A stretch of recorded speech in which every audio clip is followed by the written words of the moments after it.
like the modular synth world, which is when there's no keyboard too. There's only knobs and like oscillators. It's like sorcery to me. Yeah.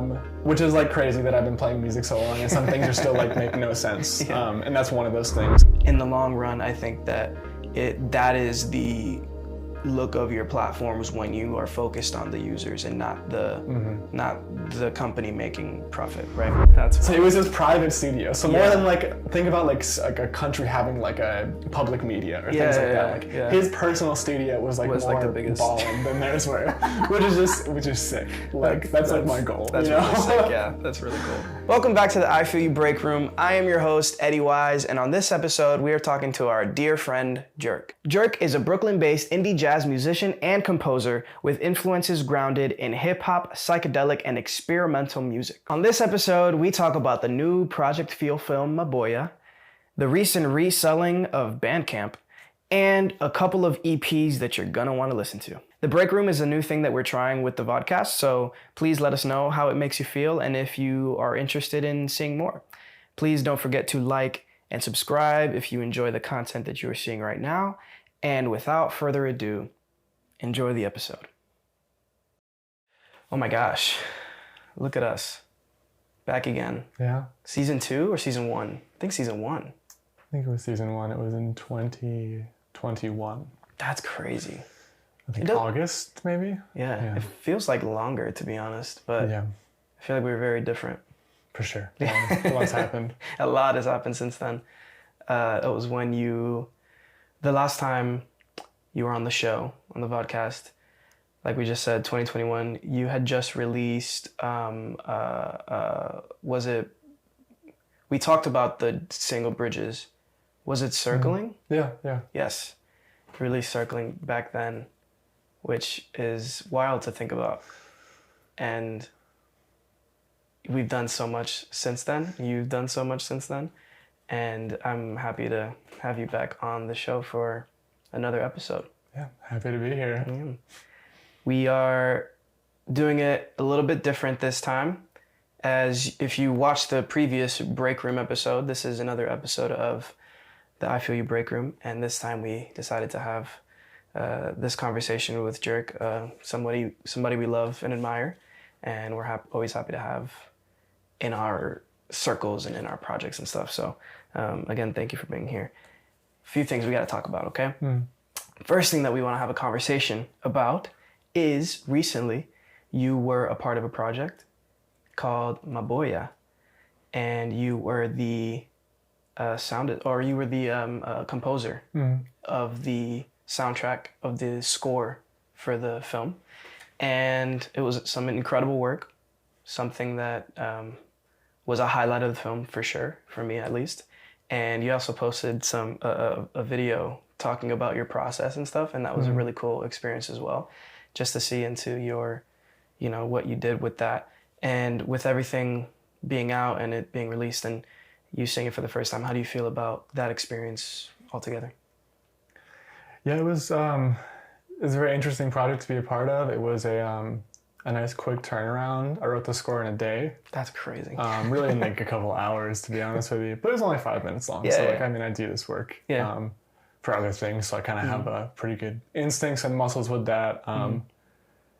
And I knew a little bit what I wanted to do before. I'd been a fan of like horror scoring for a long time, and I've never really gotten to do one until this. So I already had some kind of tricks in my back pocket that I just pulled out to kind of unleash on this one, I guess. But yeah. It's really cool. The film, for those of you who don't know, is on this very same YouTube channel. It is, if you're watching on YouTube, it was directed by Daniela Sofia. It was, the cinematographer was Joe King. And of course you did the score. And for this one, you took the approach of analog instruments, right? You focused more on that vibe. Why did you choose to do more analog in this one? And kind of in general, how do you feel about the analog versus digital for all the projects that you do? I mean, I had this kind of weird trajectory where when I was in college and in more formal education, I was only playing analog instruments. That was just kind of what I was like learning on.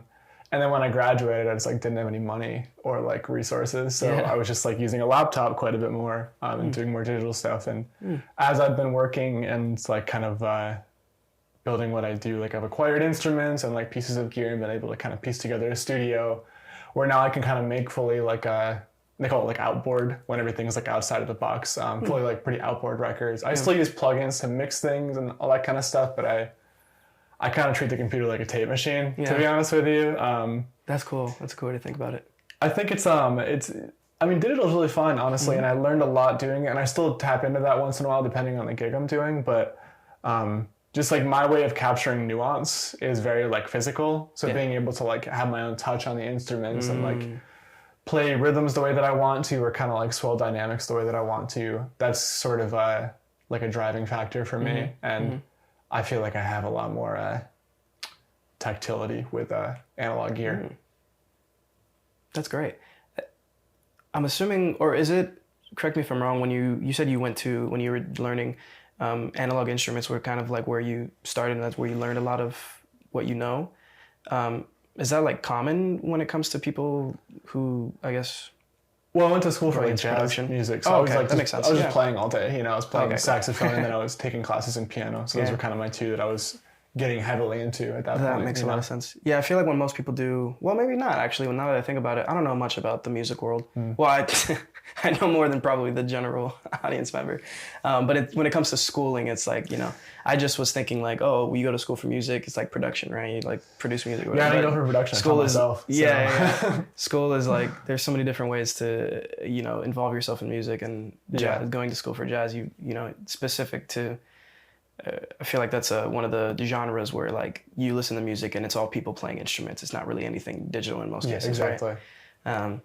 Yeah, that's really cool. What about for this film? Why did you want to do analog? Is that just what you lean towards most of the time that you make music, or?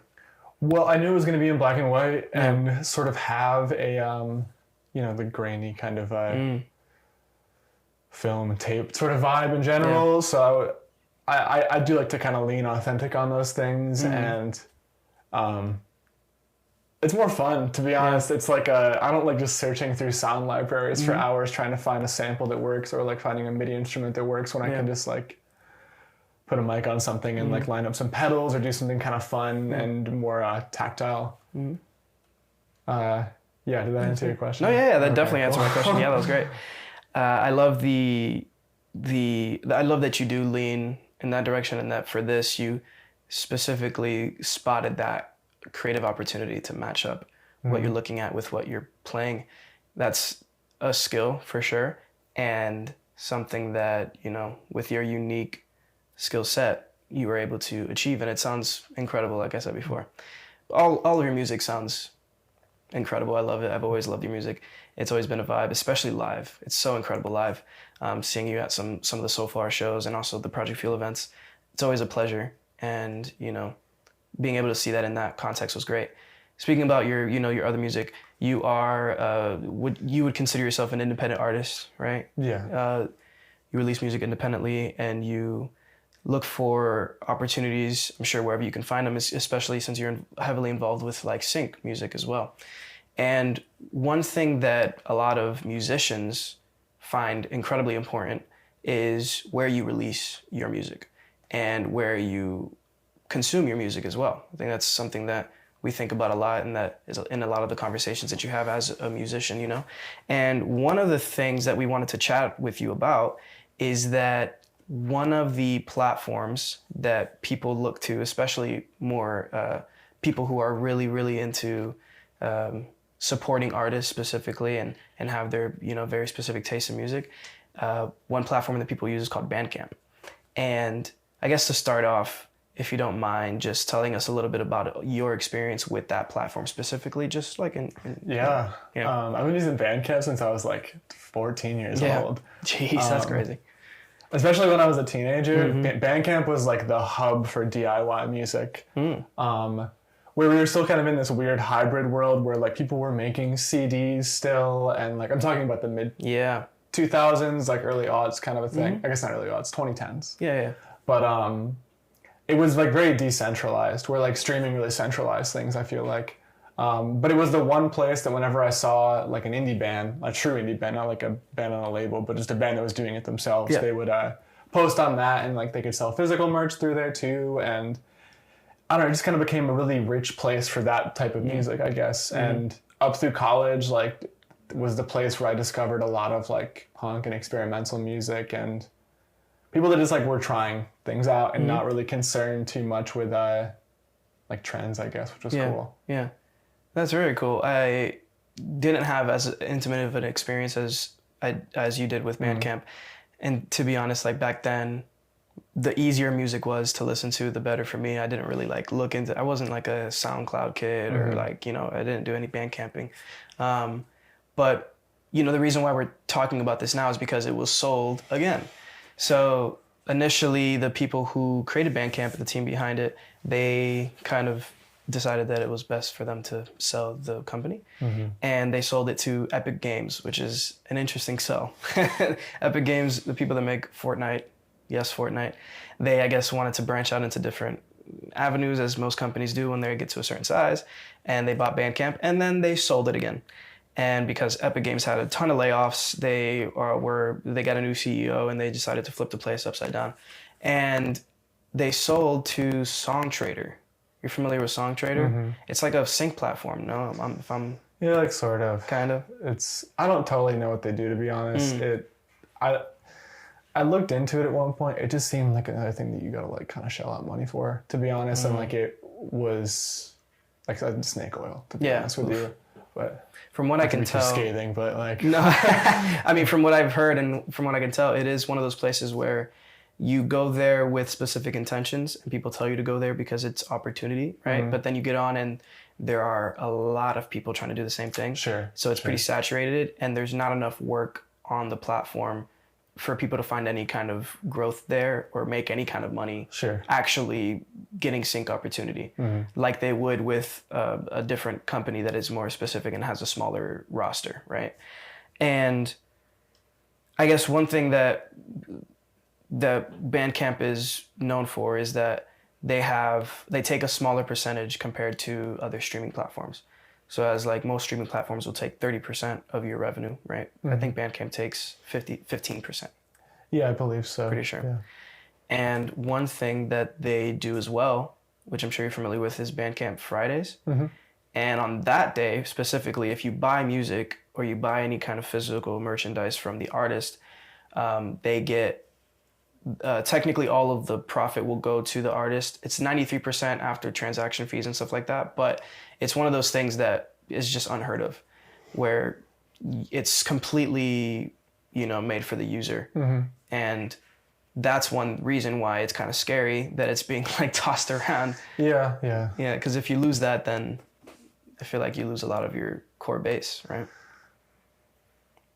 Yeah, and I feel like that's been just this recent trend in the economy of like venture capital just taking over like every industry, and smaller companies are just turning into the same like three companies basically. The SongTrader one is interesting because it makes more sense than Epic. It makes way more sense, for sure. But I kind of don't see the point. Like, it kind of goes back to the snake oil thing you were talking about, where the idea is like, oh, well, then they could find a way to do BandCamp or use BandCamp for sync opportunities. But if you're not really getting the jobs anyway on the platform, then like, you know. Yeah, I mean, I didn't even think about that, to be honest, is how they would like do a cross weaving. I figured they were just going to operate it for the most part. But like the whole charm of it is that it's very like editorialized and DIY. Yeah. So just being like passed around from like company to company like doesn't really fit in that ethos, I don't think. Yeah, that makes sense. And generally, like when you're in that world, I feel like you're just trying to squeeze a business dry, basically, like getting as much profit and kind of getting the best margin you can. Yeah. So like, I don't know. It doesn't make me feel good that like a beloved DIY platform is just being like tossed around investors' hands. Yeah, and I think people are afraid that it's going to be like another Spotify clone, right? Because you said how all the companies are becoming the same, right?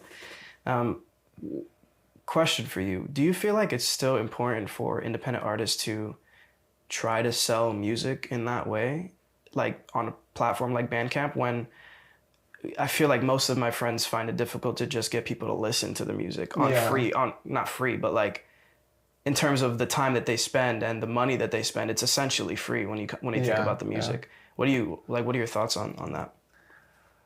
I mean, it really depends what your like market is, I guess. So for like dance music, for remixes and things like that, like SoundCloud is kind of the place to go. That's where that stuff goes like crazy. Same thing with like emo rap and things like that. So that's like a very rich platform for that. BandCamp is interesting where there's a lot of small niches that have really like deep pockets. I think hip hop is definitely one, specifically like the alternative hip hop community is like really bumping on BandCamp, and like experimental music too, and grunge and punk and all that kind of stuff. So within the right genres, for sure, it's like a super rich platform for that. And I also think it's a place where like people that are actually your fans will go to support you. Where like I will hover between like 35 and like 55,000 monthly listeners, like in between album cycles.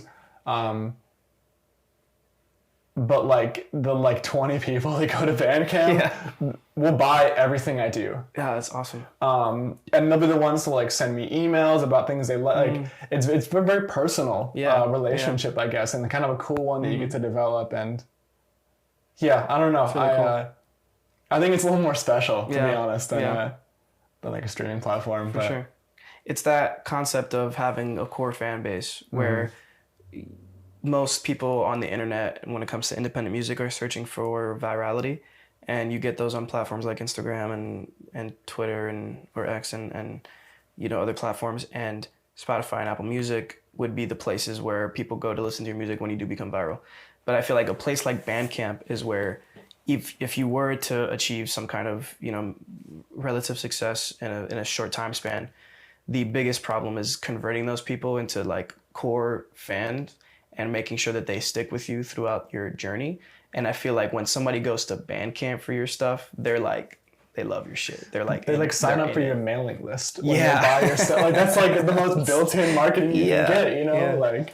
No, that makes a lot of sense. And I'm glad you said that, because from my perspective, I would just think like, why would I ever try to sell my music by the track? You know what I'm saying? Like, as in like pay 99 cents or $1.99 for a track when, you pay a streaming service. But in the long run, I think that that is the look of your platforms when you are focused on the users and not the company making profit, right?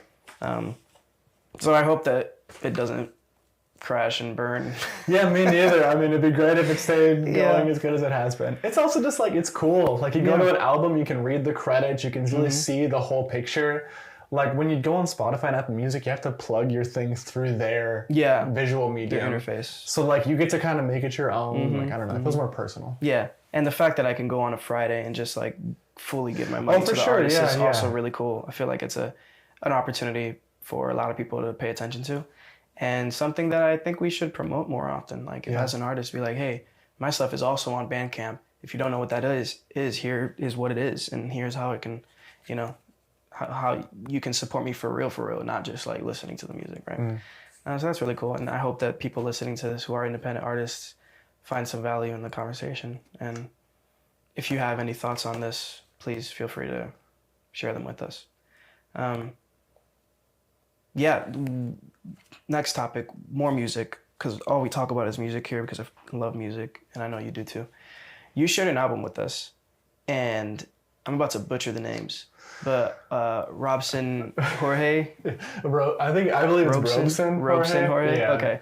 And Lincoln Olivetti. Yeah, that's good. Lincoln Olivetti. I searched up their names and tried to find information, but they're so low key. This one, They're so low key, and I think that made it so much more charming. Yeah. Because the music is incredible. Yeah, for sure. They just released an EP called Deja Vu, and God, it's actually so incredible. And thank you for sharing. I was walking to run some errands today, and I felt like Superman character vibes. Like it was like the disco kind of like dance tracks, and track one had a crazy solo with like the sound was like it was like 3 instruments, but it's it was so the horns in there, and then like the rebuilding of the track towards the end of it. It's such a good EP. It's so cool. For sure. Why did you share it with us? What do you feel about that? So Deja Vu? That's like a lost album, basically. It was a bunch of takes from the 80s. So now that those men are alive anymore. No way. I had no idea. Yeah. So I guess to put a brief intro on this story is like when it was 2018 or so when I was teaching lessons all over Westchester and Long Island and stuff like that, and I was driving everywhere. So I just like had a lot of time to listen to music in the car. And on my Discover Weekly was this song called Squash. It's from there. Yes. They had one album it was called self-titled. It was like Lincoln Olivetti. Yeah. Robson, Jorge, E. Lincoln Olivetti. And I swear to God, I listened to that song 30 times in a row, like while I was driving home. It was just like everything that I liked about music. Like, and it led me just kind of in this like love affair with the album where I listened to it probably every day for 5 or 6 months. My like ex-partner still likes it whenever I put it on, like immediately is like, nope, can't do it still. But yeah, it's and I got really fascinated. So it's two producers. They're like Lincoln Olivetti is one producer and Robson Jorge is the other producer. And they were both behind like basically every Brazilian disco record. Oh, that's crazy. So like it's funny because like there's a couple people that are like cited as being like famously sampled Brazilian figures from that era. And I feel like no one has zoomed out enough to see like, oh, this will like two guys were behind like all of that music. Jeez. And their first record, the self-titled one, is kind of a masterclass on their production style, where like the thing you're talking about with the layering. One thing they would do that I haven't found other people that really do that is they would layer fake horns on keyboards with real horns. And it has this like really kind of sci-fi sound to it that I really dig. And they kind of write for like the disco medium in the same way that you would write for like a big band jazz ensemble. Like there's instrumental sections and interludes and things like that, but it's all kind of put through that like funky disco beat. It's just really like perfect music in my opinion. And it was a kind of unexpected treat that this year they were going to release a bunch of so they're just like stuff. It's just tracks that they just never got. Yeah, I guess. Wow. So apparently, Lincoln Olivetti had the studio. And apparently it was the largest studio, or it was worth the most amount of money with all the gear that it had in South America. So it was his private studio. So more than like, think about like a country having like a public media or things like that. Like his personal studio was more the biggest ballin' than theirs were, which is sick. Like that's like my goal. That's really sick. Yeah, that's really cool. Wow. So they're just like, I'm sure he just had like closets full of tapes basically, and things that like never came out, and that there's going to be like some archival work done over the years. And I think that streaming did help proliferate his first record, though. Yeah, really. I mean, that's how I found it. So like, true. That makes and a lot of that stuff was just lost for a long time. So there is the good side of streaming, which is that things can have a extended live. You know. I mean, with the massive catalog that you have, you can just have pretty much anything that exists on the platforms. Yeah. Wow, that is a really cool story. I love. I didn't expect I swear to God, when you look up their names, just almost nothing pops up. I think like a Wikipedia page, but from Brazil pops up. So you have to like translate it. Okay. Because I went on Wikipedia and neither of their names had any information on them. So on I guess you have to like one probably. On the American one. You can go to different countries' Wikipedias and I'm sure to access different articles. Yeah. Oh, that's so cool. Oh my gosh. Well, I love the EP, and that's really cool to know that I didn't even know that they were. Rest in peace, because it's so good. Thank you for sharing. Yeah. For anybody that's watching, all the links of the things that we're talking about, especially when it comes to the music, is going to be in the description. So if you find yourself curious about what we're talking about, which you should be, it's incredible music. It's Jorge's perfect music. Please take a look at those links. Talk more music. Another EP. Someone that we are so happy to shout out. Carey Ozmun? Ozmun. Okay. I just go to Spanish, like Ozmun. Carey Ozmun released their first EP, right? And it's titled TRANSRATIONal. And I also love that EP so much. It's so great. It's their first, right? Their first, like, when I looked at it, I was so surprised that it was their first, because I feel like when I listen to what they do, especially on social media, they're so seasoned as a musician. And whenever I see them live, I'm like, this music is also incredible. And track 3 especially, it's a 5-track EP, but track 3, Curiosity, was probably my favorite one. And it's just like video game vibes. That's the one I worked on. Yeah, that's the one. Okay, cool, because you helped mix, one, right? yeah. You know, tell us a little bit about that experience and why you love Carey. Yeah, I've been friends with Carey since we were like children, like in college. We used to actually, I used to joke that we were like brothers, because we kind of looked like each other, and like we just like went through a similar style phase for a minute. But yeah, they've been making music like in bands since I've known them, and writing their own music the entire time. Yeah. And I believe the body of work they just put out was mostly written post-pandemic. Oh, wow. And I heard a couple things like earlier on, and was a part of like mixing the one, and I was going to mix the other one for a second, but we had like another friend that it kind of seemed like a better fit for. But yeah, they're just really good at what they do. Yeah. Just similar to me, but also kind of totally different. They use a lot of synthesizers, but they use a lot of outboard synthesizers. So like I don't really use a ton of synths. I have one synth that I use on everything. Sorry. But they got into like the modular synth world, which is when there's no keyboard too. There's only knobs and like oscillators. It's like sorcery to me. Yeah. Which is like crazy that I've been playing music so long and some things are still like make no sense. And that's one of those things. And they just like really took the time to like get to know it and like build a relationship with it and kind of create their own sound with it. Yeah. And then mixed it with kind of the production world and like the trumpet world. Yeah. So it was, I don't know, really cool thing to see happen, and like very unique and very well thought out, and like done by a person that put a lot of care into it. You could tell.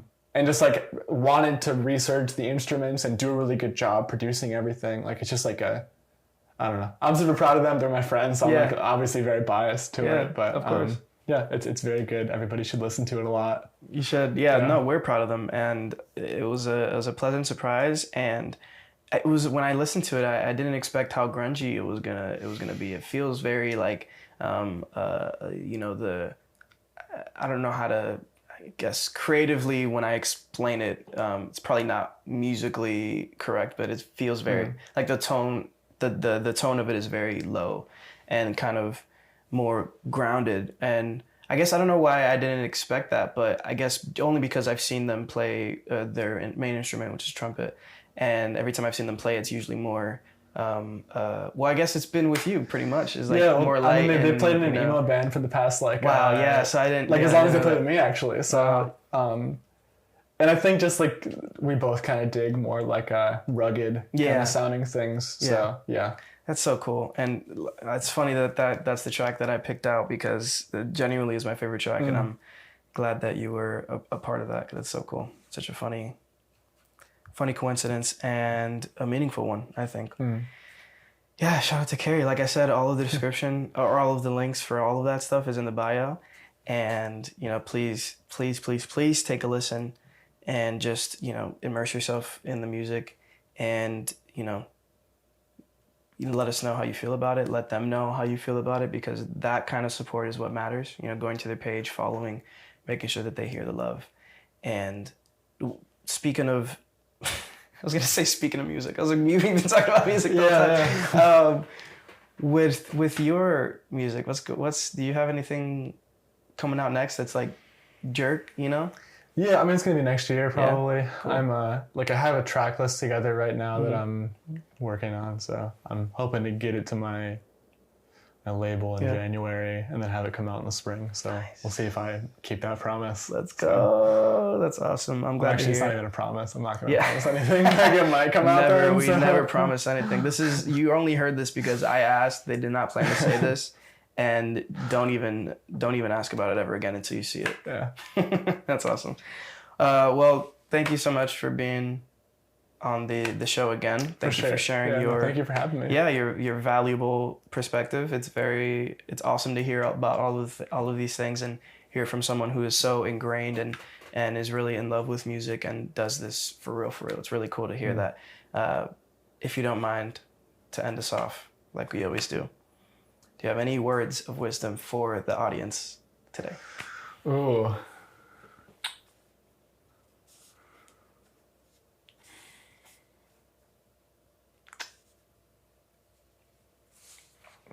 Are you gonna edit this out if I think for too long?